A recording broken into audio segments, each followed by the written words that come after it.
head of school, Everett, Buyarski.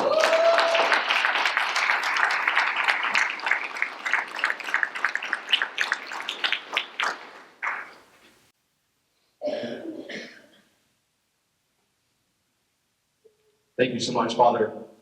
And thank you to all of you for coming out this evening to discuss the past, the present, the future of Holy Family Classical School.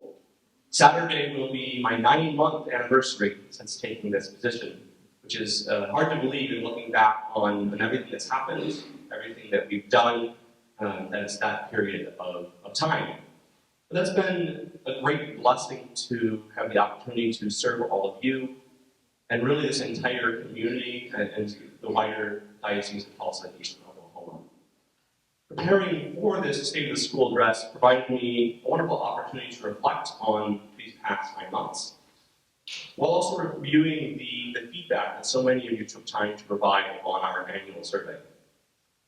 Since moving here over 3 years ago, one of the things that has continually impressed me is the dedication of this entire community to the mission of this school, to forming Christian disciples through a classical Catholic education that is centered on Christ, who is the source of all truth, goodness, beauty, and unity. And it's important to remember and keep in mind that the success of this school is not something that can be done by myself, by Mrs. Fuentes, by our amazing faculty and staff. We're an important part of this, but the way this works, the success of education is ultimately dependent upon you as parents and your role as the primary educators of your children. The number one predictor of student success in education is parental involvement. It isn't educational background, it isn't class or wealth, it isn't any of those things. It isn't past performance in their own schools and genetics.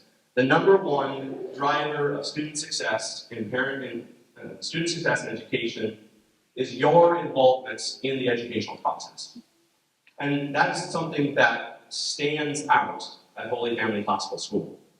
When we do surveys like the annual survey that we did this year, with the survey that I wrote last year when we were looking at the future of the high school program, and you have response rates of families that are 60-70%. That is an extraordinary response rate to a survey. I was talking to another head of school in another state just earlier this week and mentioned that we had a response rate of 60% to our annual family survey, and he was shocked. His goal is 25 to 30% response rate on his surveys. And this is another classical Catholic school. They've been operating for about a decade, so they're kind of at that next phase in their development. But for him hearing that was that is unexpected, that is unusual.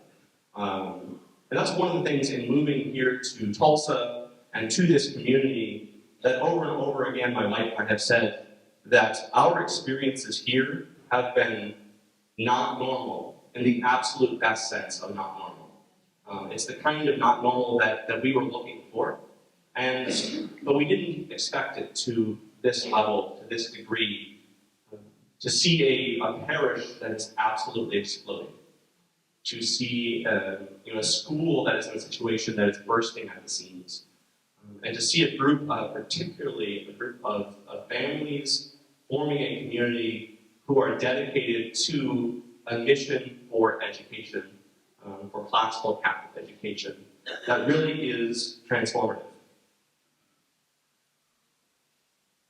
Our commitment to you as the administration, the faculty, and the staff is to recognize and support your role as the primary educator of your children, and to assist you in the education and formation of your children, knowing that you have chosen to entrust us with a portion of that authority and delegating that to us. And that's why this element of partnership is so essential for what we are doing. We pray for the families and the students of Holy Family Classical School on a daily basis, praying that God will grant us and you all of those graces necessary to fulfill our roles in the education and formation of your children.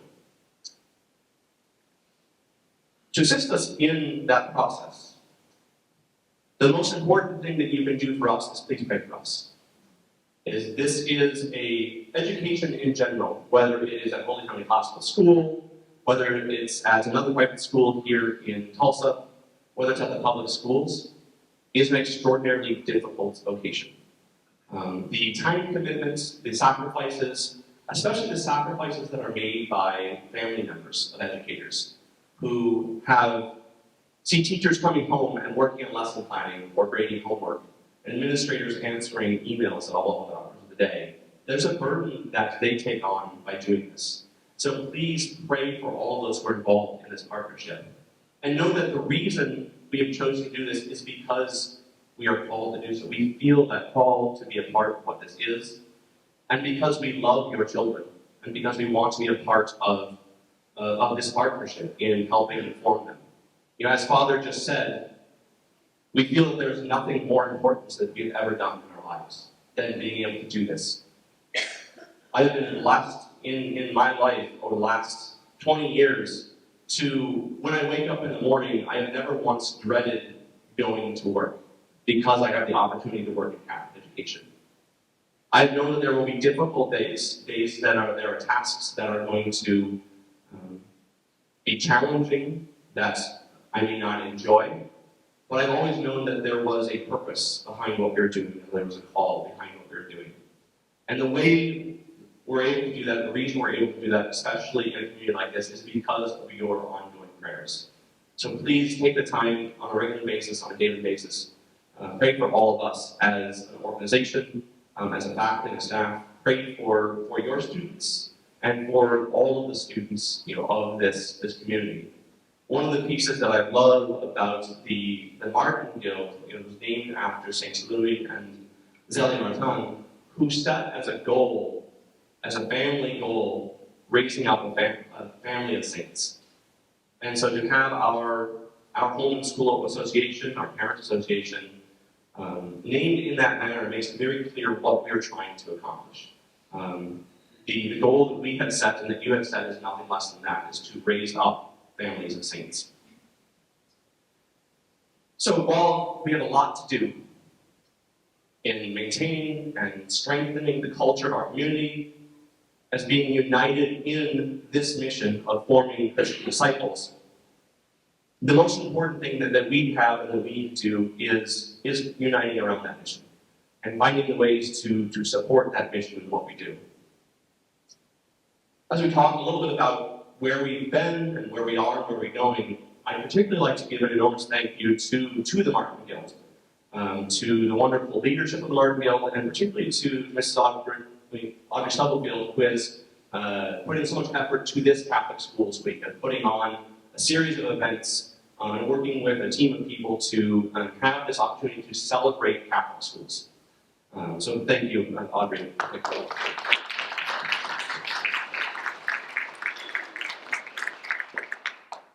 Well, we've had a lot going on, and I'm really excited by tomorrow's event, which is going to focus on the final transcendental of unity, with a potluck in the evening, and the opening of the 25-year time capsule that was made by the class of 2000. The piece that for me stood out the most was our Monday morning event, was the presentation on the history of Holy Family Cathedral and Classical School. So we began with a presentation by one of our parishioners, Dr. Sherry Hughes, on the life of St. Catherine Drexel. She wrote the biography. And she spoke about the early days of St. Catherine Drexel as the daughter of wealthy bankers in Pennsylvania, and her raising up and growing up in the faith, and her recognition of a need for Catholic education, particularly for those who did not have access to it. At the time, they were called the Black and Indian missions. And so she suggested someone should do something about this. And the response was, "You're right, someone should do something about this." And so she took that challenge up, and she founded the Sisters of the Blessed Sacrament, and began founding schools and providing funds to found schools all across the United States. And that presentation was shared as a beautiful witness of the impact that St. Catherine Drexel had on education here in the United States, but particularly in the state of Oklahoma. She founded more schools in the state of Oklahoma than any other state in the United States because of the great need that she saw in this area for Catholic education. The second part of our presentation was a presentation by Mr. Mike Malcolm. Some presentations of Mr. Mike Malcolm on the early history of Holy Family Cathedral and Classical School.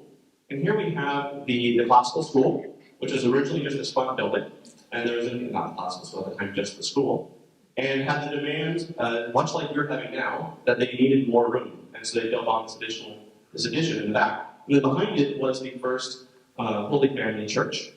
And one of my favorite pieces of this image is these two windows right here. If you take a look at these windows, you'll see a striking similarity to the windows that are present downstairs. Here is these windows were actually moved, they're saved, and were repurposed to be present with us today. So we have elements of the original Holy Family Cathedral here with us, which is an important piece to understand, again, that rootedness and that connectedness with our history. And here's the picture that I was most interested in. And so what I'd like to do is maybe a quick pause from the typical State of the School address and do a little bit of what's called a picture study, which is an activity that many of our teachers will do with our students. And I'd love to just ask members, what are things that you see? What jumps out to you? These guys can build stuff. These guys can build stuff, absolutely. You notice a mule. What was that? Right, they're underground, so they're digging down, absolutely. This is where we are now, right? This is where we are now, that's absolutely right. Houses in the back. Right, you see the houses in the back. Looks a little different. Is that a priest on the left? Mm-hmm. On the priest on the left here, yes. Very good eye, absolutely. You see the color there. Even back then, the priests were hard at work as a part of the process.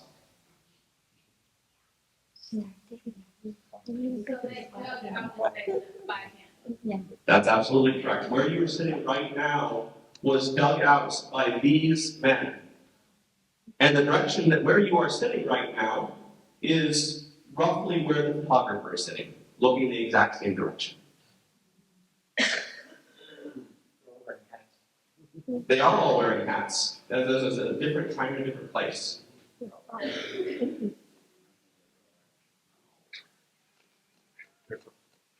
Anything else? Anything else you guys notice? Or things that you're curious about, that you wonder about? How long did it take that? That's a great question. I do wonder that. Mr. Malcolm, do you have was there any notes in the record? Months, I guess. They started in 1912, and the church was complete enough in February of 1913, that they were able to dedicate the cornerstone, which is out on the front steps. So, Way out there in that kind of top left corner. So I noticed. Yeah. A lack of regulations. There are a few changes going on now, that's right. yeah, Looking at that. we're looking. Can we bring the trees back? That sounds like a practical petition. I think we can all get on board with that petition. Were these parishioners or were these guys hired to do this? These are parishioners. So these are members of the parish who saw the need and came out and got to work on a regular basis, over and over again for months, to prepare the ability to lay the foundation. The walls aren't plain. That's a good question. I don't know. There may be a specific reason for that. It also may be a work in progress if they're working towards that. No machinery. Right, there's no machinery. This is being done manual labor by the people and by the mules and horses. Gives you a certain appreciation for how things were built, doesn't it? When the Catholic Church is built over the ages, it is a period of time. Things are not built in days or weeks or months. They're built, if you're lucky, in years, or in decades, or sometimes in centuries. As I keep returning to this picture over the last week, I look at the variety of men there and wonder at their backgrounds, at their professions and their occupations. I wonder about their families, what it is that they're seeing that they want this new larger church. I wonder about the experience of being Catholic in Tulsa.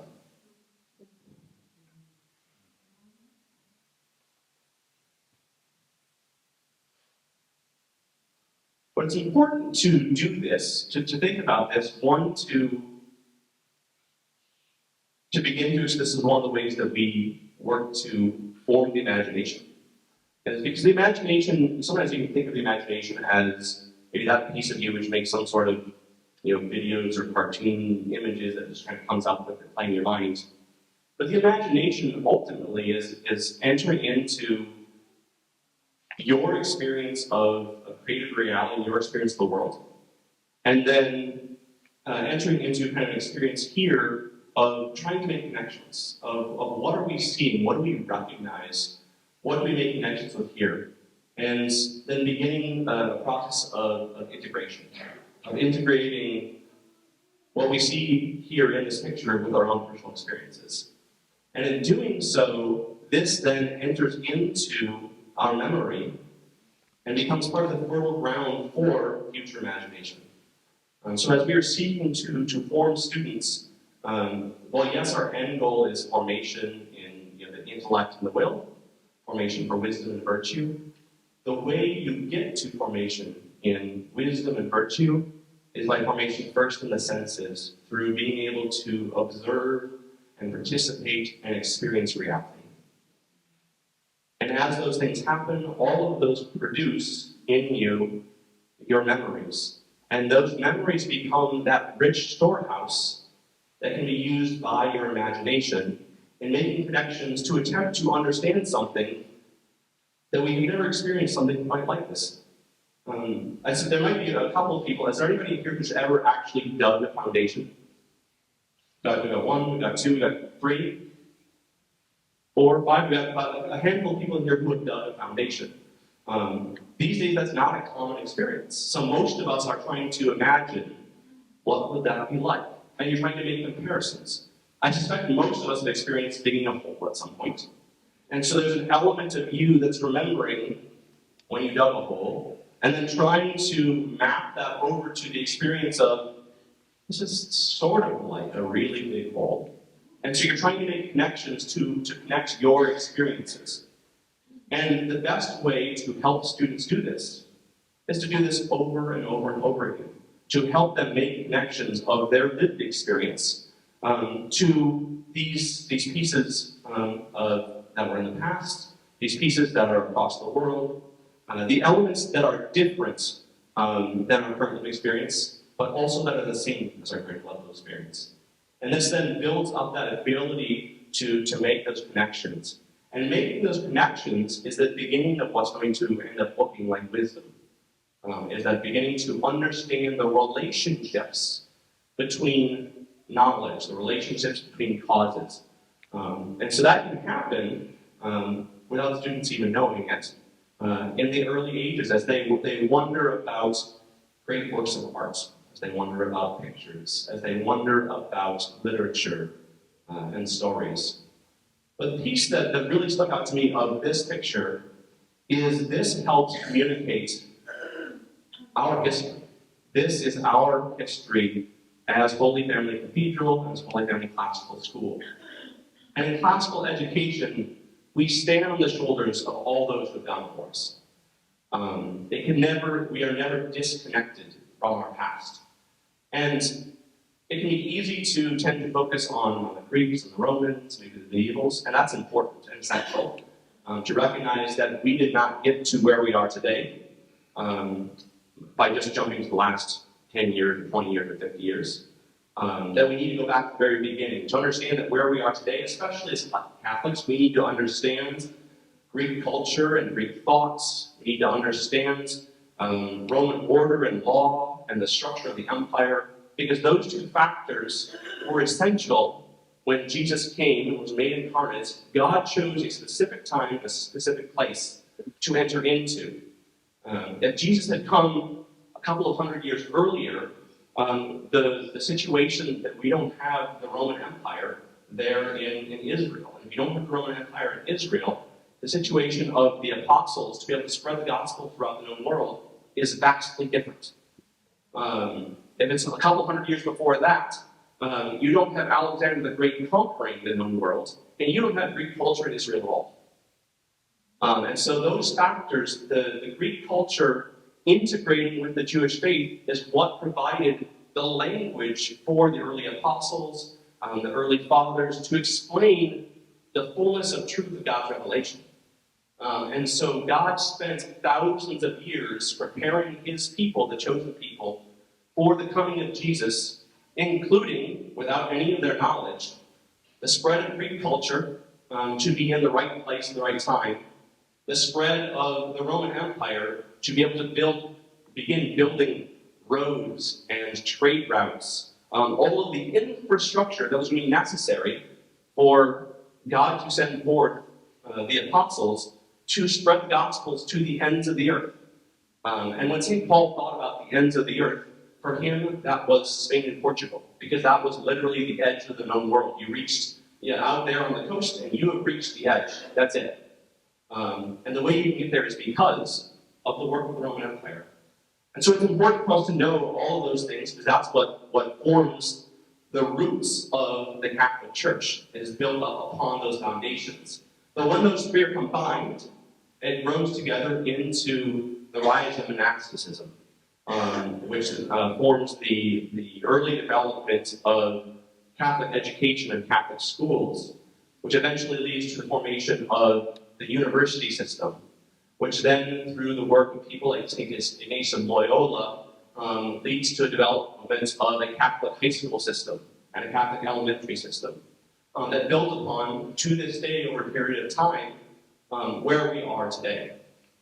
It leads to the kind of education that St. Catherine Drexel received that looks a lot like what we're doing here, to be able to found a school like this. But also, none of it happens without these gentlemen digging in with shovels to dig out this basement so that we can have a church where we are today in downtown Tulsa, and the Diocese of Tulsa, Eastern Oklahoma, where the Catholic population is, last I heard, 6 or 7%. All of those things are necessary for us to be here today. We need the Greeks and the Romans, the faith of the chosen people, the work of the apostles and the martyrs and the saints over the course of the ages, and the work of these people to do this. And so that sense of rootedness, of connection, is essential to who we are. And for them, you can see these are gentlemen who, regardless of what else may be going on in their life, they are united in the mission of building Holy Family Cathedral. And so what are we looking to do in Holy Family Cathedral? It looks a lot like this. We're trying to build something. And we're trying to build something that, little did they know, here we are, over 100 years later, sitting in this basement, talking about a Catholic school that has a tradition of over 125 years, and is working to reclaim some of the things that they had seen in the early days of what they're doing.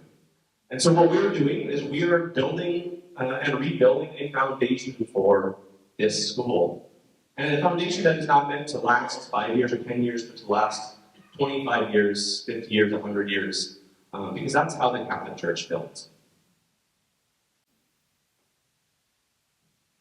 For a more immediate comparison, just kind of thinking about where we are and where we've been. When I first met with Father O'Brien and Father Capsule, Father Green, to take this position, one of the early goals that I set was a year of stabilization, to stabilize, to take the foundation that was already in place, which was good and strong, and to ensure that it was where it needed to be for us to build and to grow.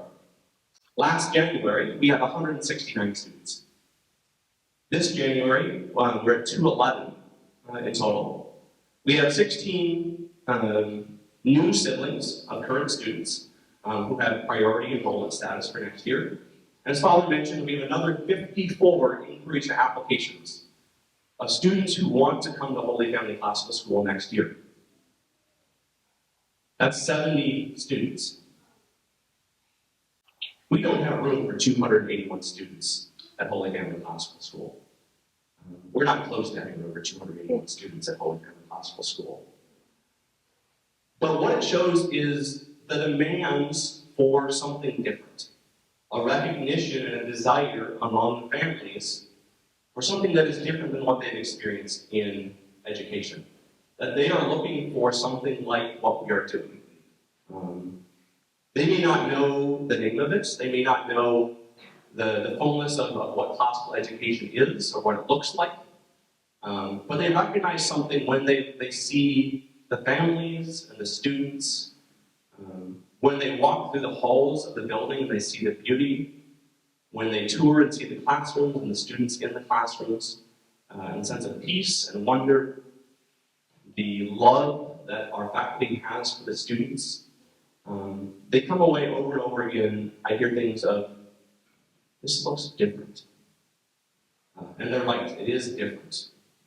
And that's what people are looking for when they're coming to explore the possibility of attending Holy Family Classical School.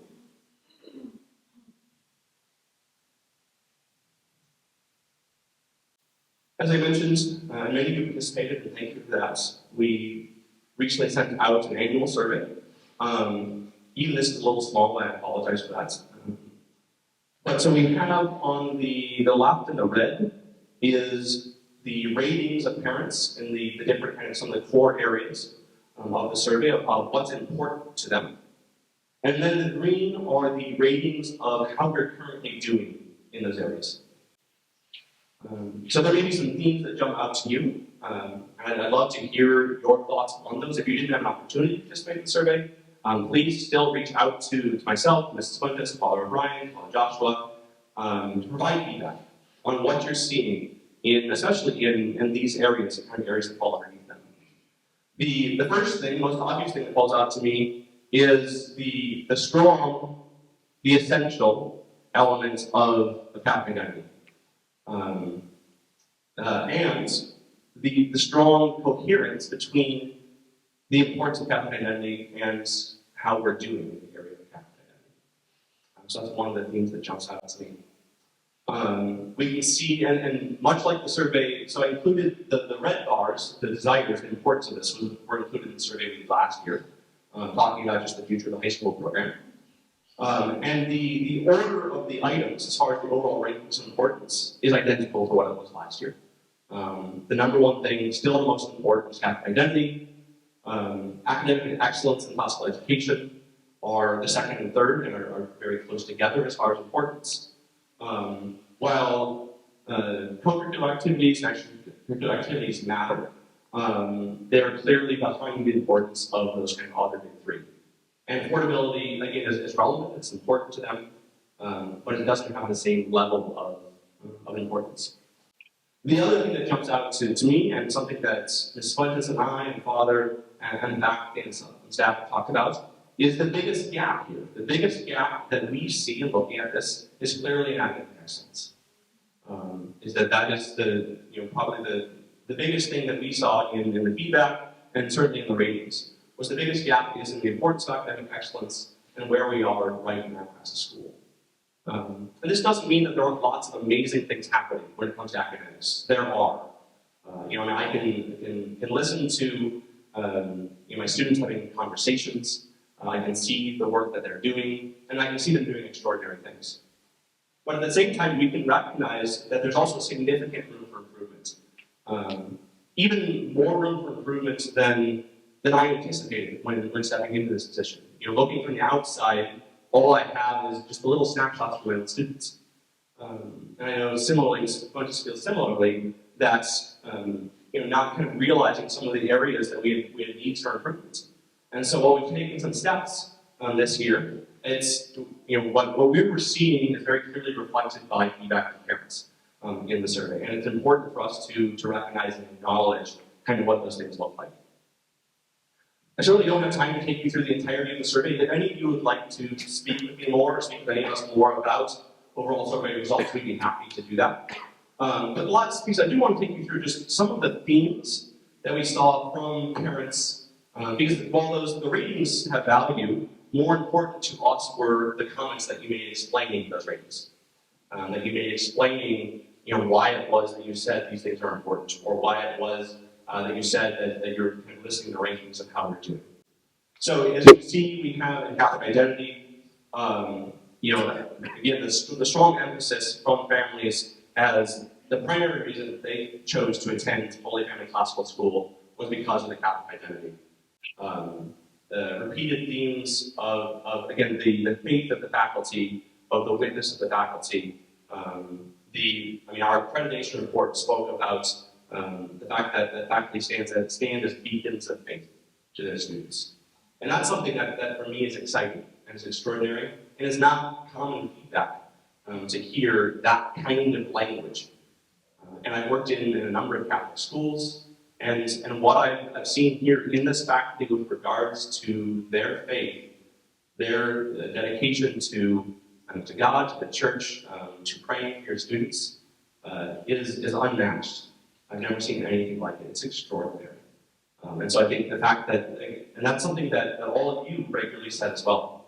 And then certainly the life of liturgy and prayer, the ordering of the seasons, the time spent in Mass, the students spending time in adoration, beginning the day in prayer, praying throughout the day, all of the liturgical celebrations that they have, of big feasts and small feasts, bringing all of those things in. Looking at areas for growth, the number one comment dealt with requests for additional daily Mass. There was comments about they'd love to see kind of more integration with Catholicism across additional subject areas. The importance of making sure that we continue to pay attention to some of the challenges of the world that we face. That is a difficult world that we find ourselves in, and many times that cross purposes are openly hostile to the faith. And so making sure that we're aware of those challenges and that we can guard against them, to make sure that our students are receiving what is developmentally appropriate to them without having materials come in. And then comments about what discipline looks like, how it's being handled. Well, there's more I can talk about. The fact that the number one request regarding Catholic identity was more Mass is very exciting to me, and I think probably certainly to our priests. That isn't always the experience in Catholic schools. A lot of Catholic schools, it is a fight for schools to have Mass with parents, wondering, oh, do we really need to have Mass? Maybe we've had it once a month. It's interfering with valuable instructional time. So it's exciting for us to hear that that's something, not only do you like that we have it, but you want more of it. One of the challenges that we do face, and this is part of this is the society, is that there are laws about instructional minutes that we have to kind of deal with to get certain number of instructional minutes in areas over time.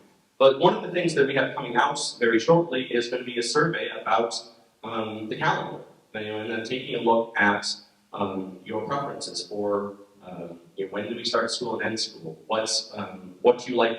What feasts are you looking for off? What time periods for spring break or Thanksgiving break are you interested in? What trade-offs are you interested in making?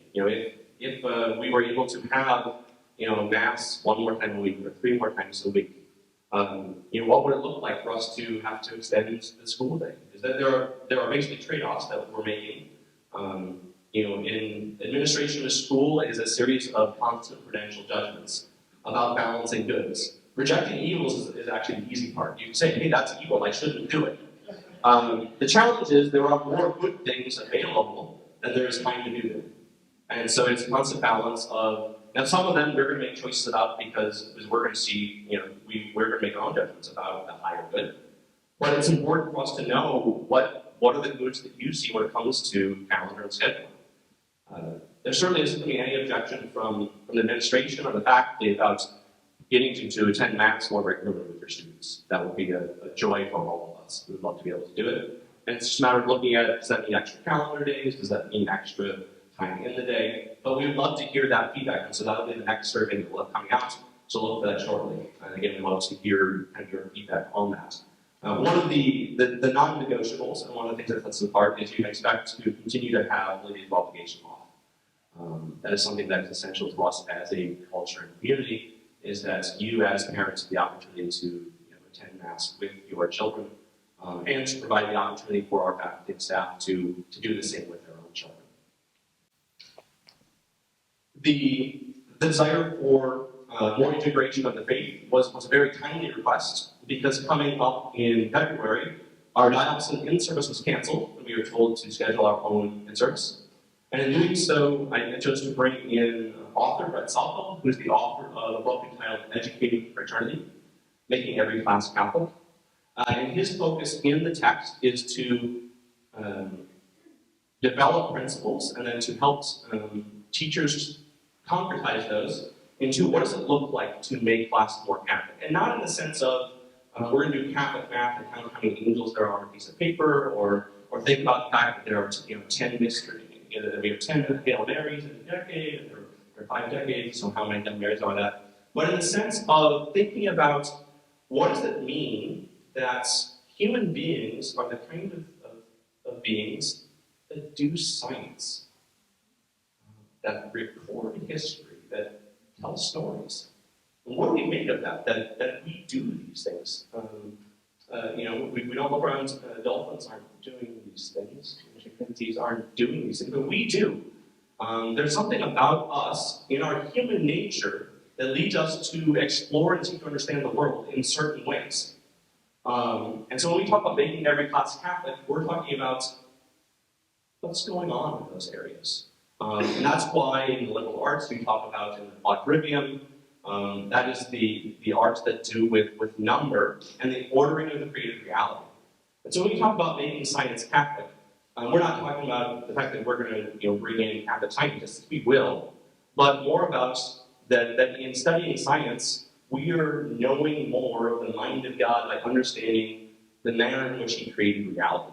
And that's why we do science. So we're going to be spending all day with Him. We'll have keynote lectures in the morning, and then a series of workshops for all of our teachers to take lessons that they are anticipating coming up here in the second semester, and to develop those out further to emphasize these particular areas, for each of them in their subject areas to work through, which I'm very excited about.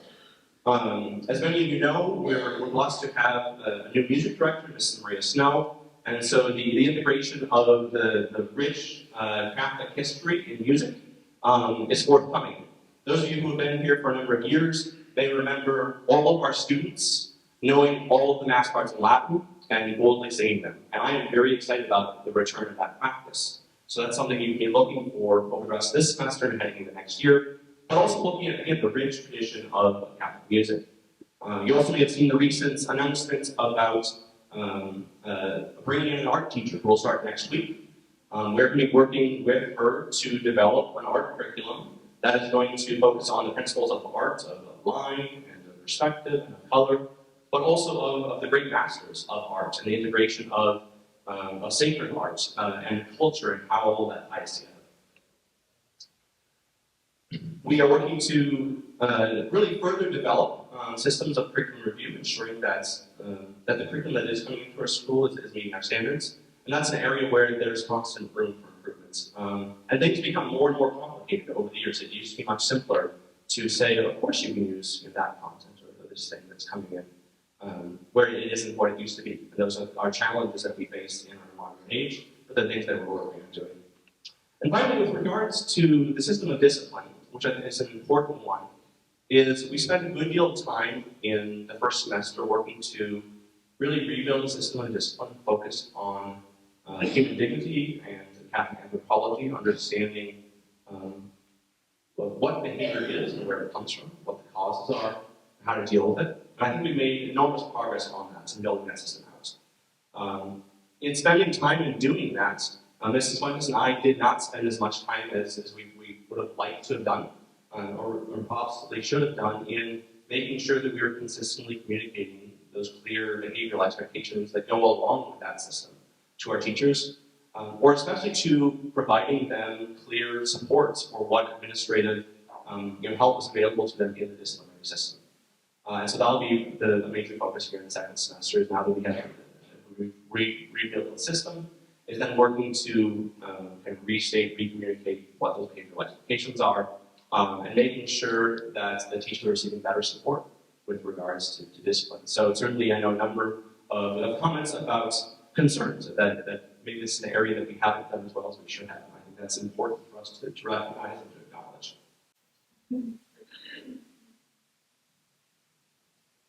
In classical education, again, lots of feedback from parents on their love of the focus on formation and wisdom and virtue of the intellect and the will of the faculties, the strong alignment between the transcendentals, the truth and goodness and beauty and unity, and how closely they align with their Catholic identity. And so that's where these two of these things really come together, because Catholic education is the fulfillment of classical education. Classical education has its roots in the ancients, but it is in the person of Jesus Christ, who is the Logos, the divine word, truth itself, that classical education comes to its fulfillment. And so really, when we talk about classical education, its fullness is in the fullness of Catholic education, the rich tradition. So the alignment between these is essential. Comes about technology and the fact that we tend to be low technology, focusing on reading some of the great works in the primary sources, of the importance of students doing their own writing instead of having their own devices. And then a number of times, examples of poetry as an example of the importance of beauty. And so I think that's a special, particularly a shout out to Mrs. Lori and her wonderful work. But also notes about the concerns are how well are our teachers being informed in classical pedagogy? What about how cohesive, how integrated is the curriculum across grade levels and subject areas? And then expressions of interest and desire of parents in having more sessions to learn about classical education, to do more picture studies, to read literature and to talk about it, to take a look and understand history or what it would mean to look at math from a classical angle. So those are things that we're very much interested in. We would love to be a part of. If there are particular areas of formation that you as parents are interested in, things that you would like to have us do or put on, please let us know. Much like with our student clubs, where they're significantly more successful when they are student-driven, and when a student comes to us and says, I want to start a chess club, and we say, that's fantastic, we'll help you do it, rather than us announcing that we'll be starting a good activity and hoping people join. If there are things that you or a group of you are interested in that you would like to know more about, let us know, and we'd be happy to help coordinate and put those together to do that.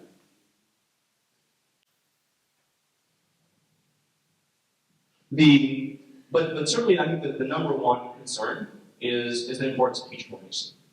This is something that we have spent some time on this year. We've continued our partnership with the Institute for Catholic Education, ICLE. They have an alternative licensure program that's available for our teachers as an alternative pathway to get the traditional state licensing, and do a wonderful job taking through really kind of a quick overview and study of the principles of classical education. For the first time ever, we brought in the University of Dallas in August. There's the Ambrose Center for Classical Education to do a full day session with our teachers, and we're looking forward to having them back again next year as well to continue that partnership on an ongoing basis. But I think the most important piece is that last line. Just as we talked about, classical education is not something that is done in a short period of time. It isn't something that's built in a short period of time. It's something that requires building foundation, being deliberate and intentional in building over years. And so the most important thing for us in having the fullness of a strong classical education program is going to be a culture of teacher retention, training, and then that allows us to then begin a process of mentorship where our teachers have the opportunity to learn from experienced teachers in the field of classical education so they can build and pass that on. But the only way to get there is timing. It's not something that happens immediately. We would love to hire teachers who have previous experience in classical Catholic education. We'll be starting to post jobs here in the next week or two. So if you know people who are interested in moving to Tulsa or who are already in Tulsa who have that experience, we would love to talk to them. please send them our way. We may or may not have the ability to hire the right person, but we're probably going to post a position for a learning and pedagogy coach who has a background in classical education. The challenge is there's been an explosion of desire for classical education in the United States. And so the demands for qualified classically trained educators vastly exceeds the supply of them. And this is something that Catholic colleges are recognized, and they're spinning up programs left and right. The Newman Guide classical colleges have recently begun over and over again master's programs in classical education, classical teaching, classical instruction, classical leadership, which is wonderful. And we can start to see those graduates in the next 2 to 3 years, and so they begin to start trickling into classical schools. But for now, it's a matter of people who are out there, and a matter of us being able to get into the classroom, to work with our teachers, to form them year by year. And we can't train them on all of the classical techniques and pedagogy pieces in a single year. It's a matter of, we can get in there, we can work with you on learning this new piece, we can implement it, we can test it, we can evaluate it, and as we get master that one, we move on to the next one. It's much like your students learning the various skills and knowledge they're learning in our school is the same way of training teachers.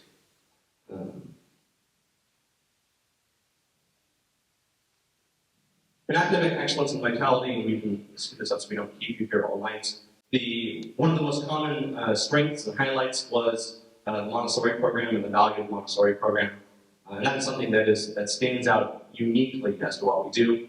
Comments about improvements that people have seen in curriculum over the last year, but also areas for growth of strong academic standards that are clearly communicated. A desire to know, well, what specifically are we trying to learn? We can talk about wisdom and virtue, we can talk about the trivium and the quadrivium, but a desire to know more, well, what does that actually look like? What's going on with that? Desires for parent communication regarding student learning to better understand, how do I know what my student is learning? How do I know how well they're doing? And again, some sort of comparison to how would that be measured? And this can be challenging because regardless of our desire for classical Catholic education, all of us have grown up in a world where the standard for evaluation is standardized tests featuring belts. And so even if a part of us can maybe has a little bit of discomfort with that, we've heard over and over and over again for our entire lives that the best and most effective way to know how successful students are is by taking standardized tests with belts. Which doesn't mean they don't have any value, they can't have value. But the reason standardized tests exist is not because they're the best means at measuring learning, but because they're the easiest. They're most efficient. So there is some element to that, but there also, within kind of us, there's a constant pour, within us, because we have grown up in our culture, we have heard all of these messages as we try and kind of balance those against the things that maybe we know to be true. We've begun processes towards working on this revitalization. On the curriculum side, the priests always here to never make significant changes in their first year. And so in May, that was my thought. I was like, we'll take it kind of slow and do that. And then as we got in and said, well, I think we're going to make some changes. We need to upgrade our phonics program.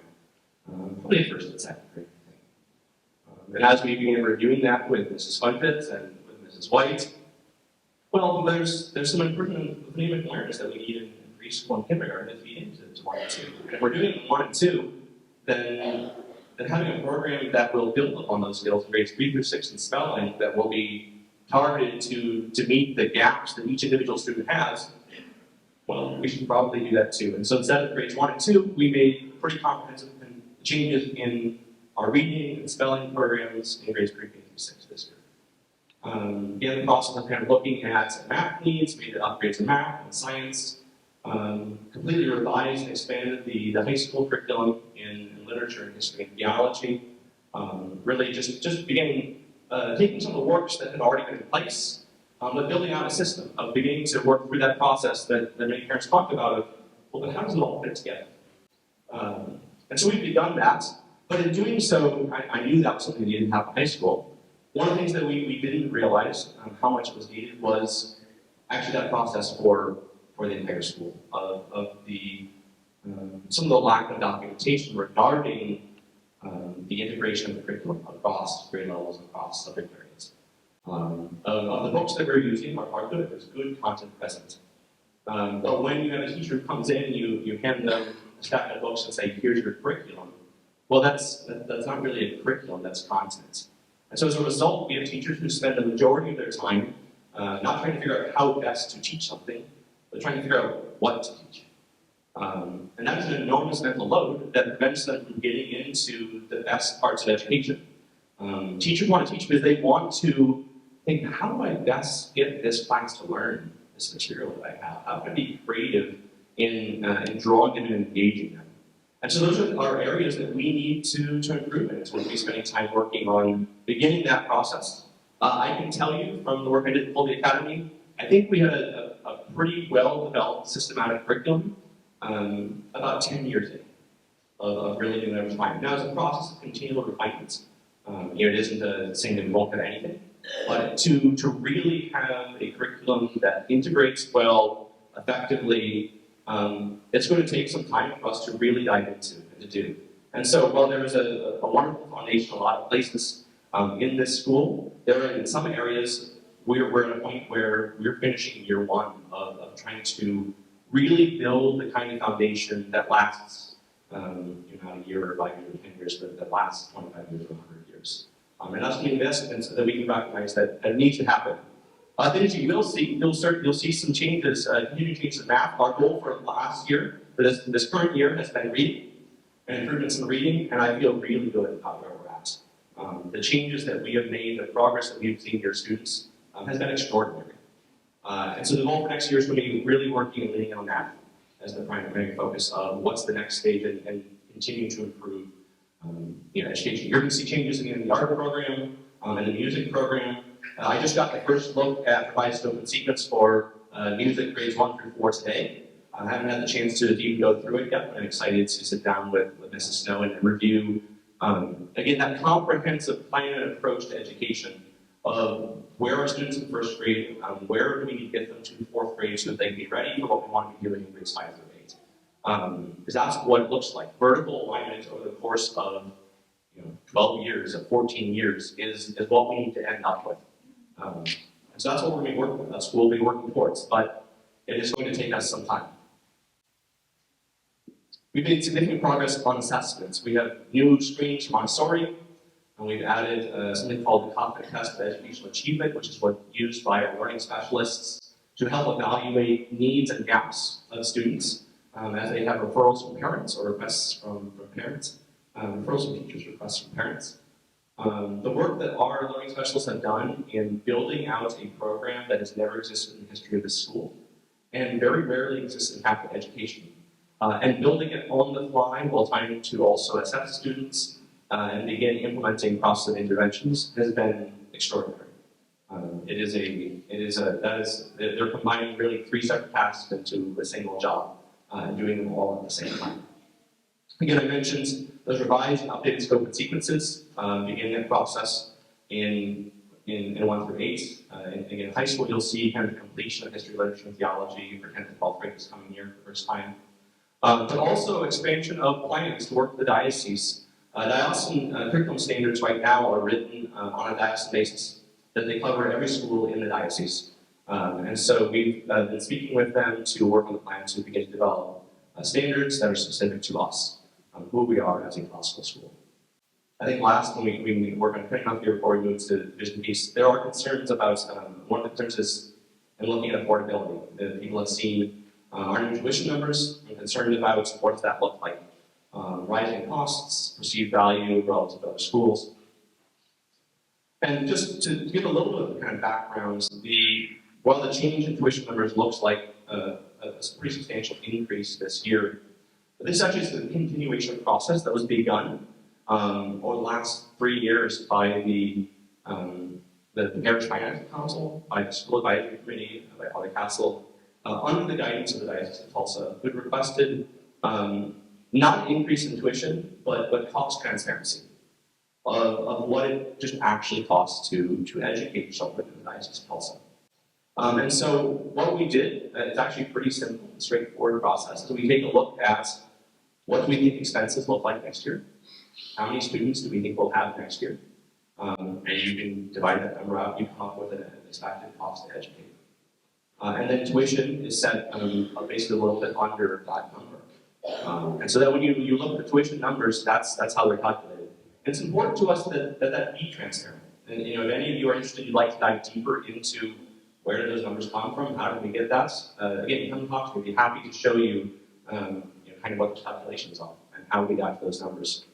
And this is something that was going to be happening across the diocese. All the diocesan schools are expected to be moving to a cost to educate model just for the purpose of, again, transparency of understanding.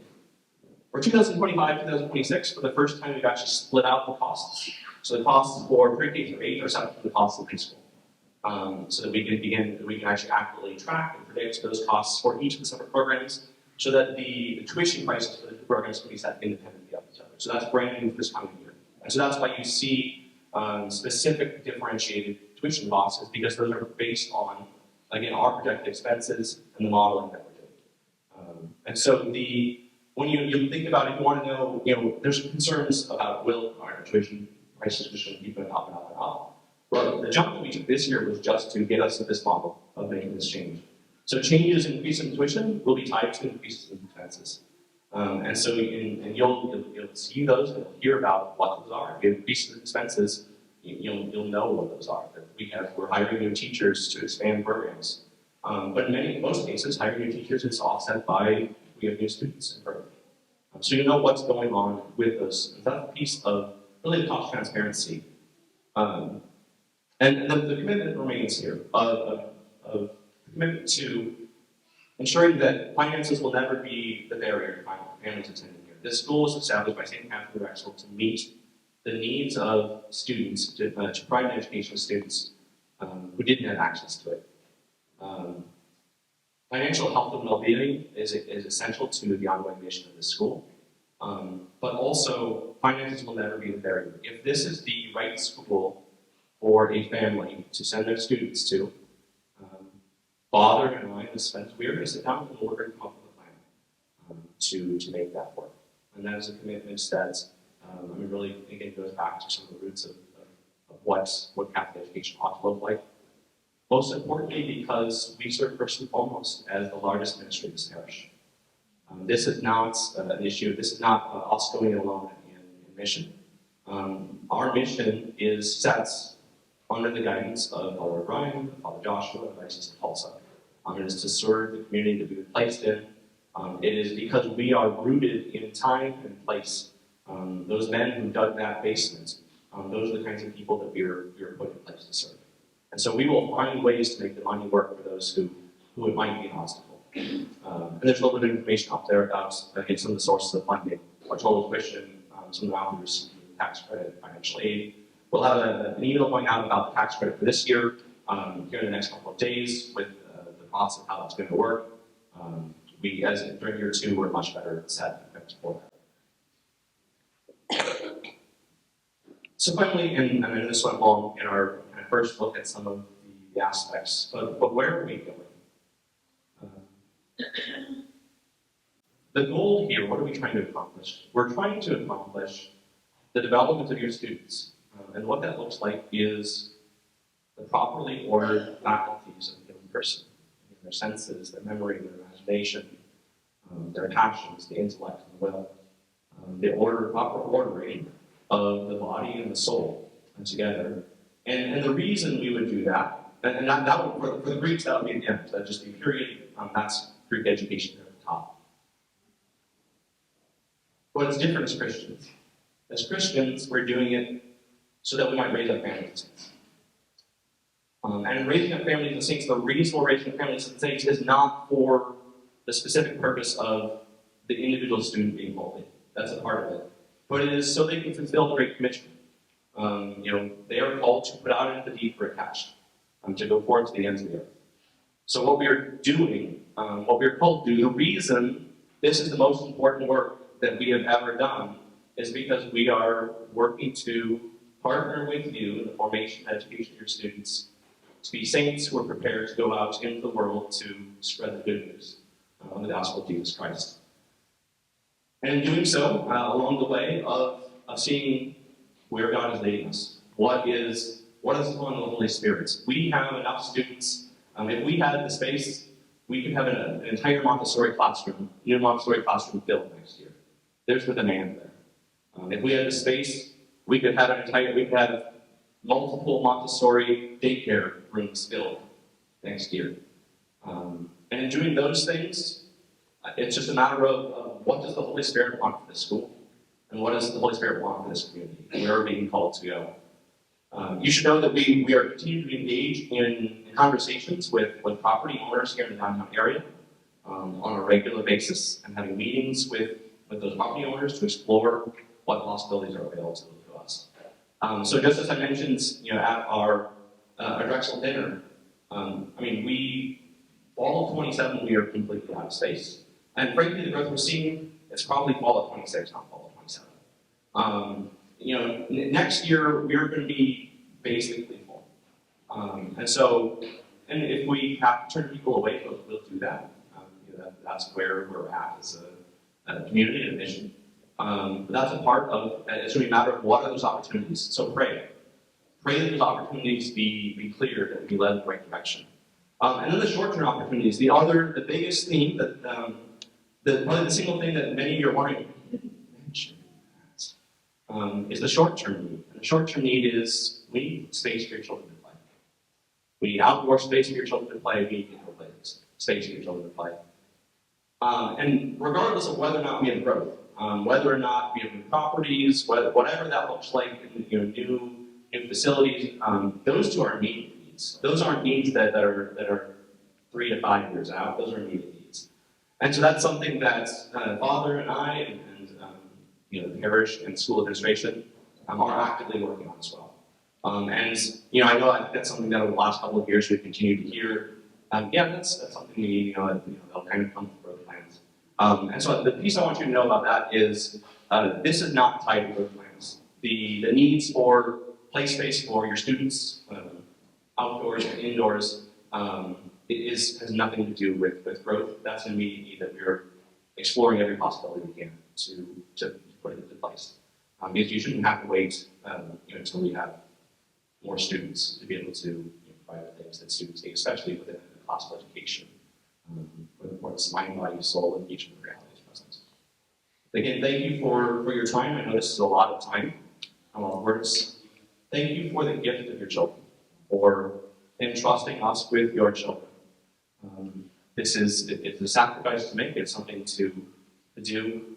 And know that we will do our very best, that we will love them, that we will do the best of our ability, what we believe is right and true and good. That does not mean that all of our decisions will be the absolute best decisions, correct? We will make mistakes. We have already made mistakes in first 9 months, first 6 months, and that will continue to happen. But the best way to deal with that, to address those mistakes, is to talk to us. Please come provide us feedback on the surveys, but even better than the surveys, significantly better than the surveys, is come have a conversation. We were designed as incarnate human beings. Jesus took on flesh so that he could be among us and build relationships with us. And so the best way for us to solve problems is to have a conversation. Come talk to us. If there are things that you're seeing, things that you think we're missing, things that maybe we haven't considered or don't know about, or needs that your family has, that things that you're being affected in certain ways, come have a conversation. To Father, to myself, Mrs. Fuentes, whoever it might be, have those conversations.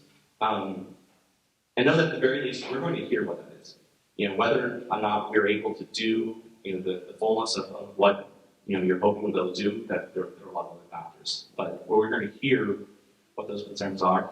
And we're going to share them with each other. We meet multiple times a week to have conversations about what are we hearing from parents, what are we hearing from teachers, what are we hearing from seeing in students. What does this look like next week, next month, next year, 10 years from now, 25 years from now, are conversations that happen on a regular basis. So again, thank you. We appreciate the opportunity to give service to us.